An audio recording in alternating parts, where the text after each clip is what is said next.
Hello everybody, today's July 25th, 2012. Well, today we had the Audit the Fed bill pass the House overwhelmingly by a 327 to 98 vote.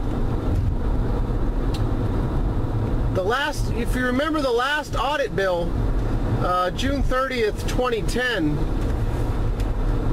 there were over 300 co-sponsors, and at the last minute, 114 co-sponsors jumped ship, and the bill went down in defeat.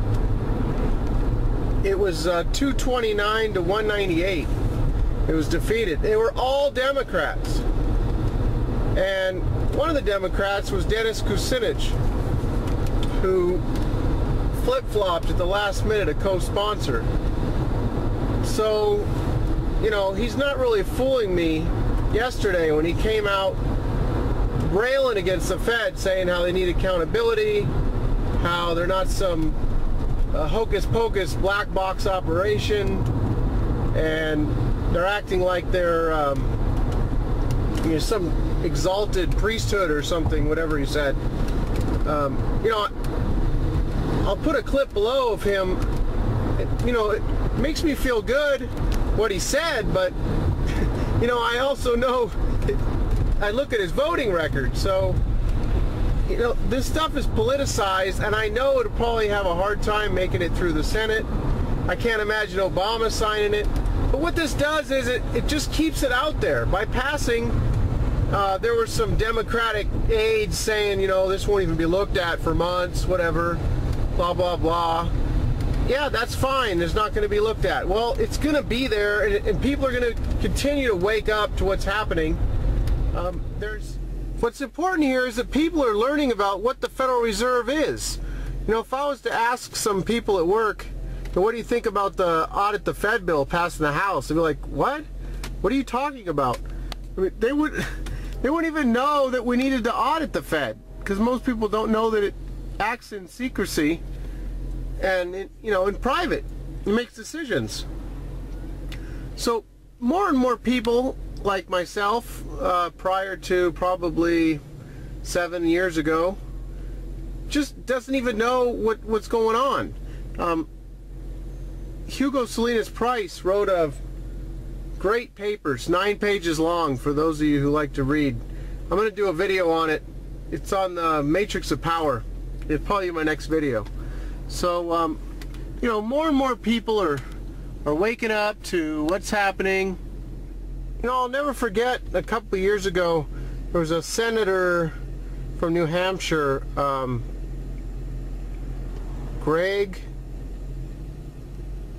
Judd Gregg, I think, and a couple quotes that he made talking about the Federal Reserve, saying that it's one of the greatest strengths of our nation being an independent Fed. And if we didn't have the independence of the Fed, how are they going to protect the dollar? I mean, there's people who actually believe this stuff. And the dollar's gone from $1 in 1913 to like 2 cents. I mean, the independence, the record of the Fed is incredibly horrific.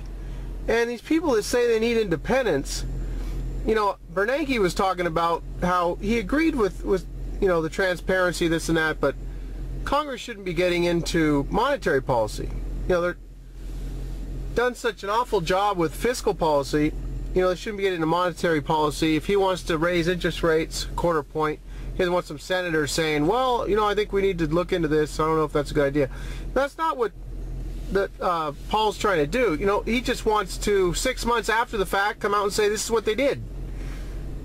But, you know, we don't get that. We don't get what they did. We did get partial audits, and we got partial audits from the Dodd-Frank bill, you know, that showed $16 trillion in secret loans and all the different people and banks that got them.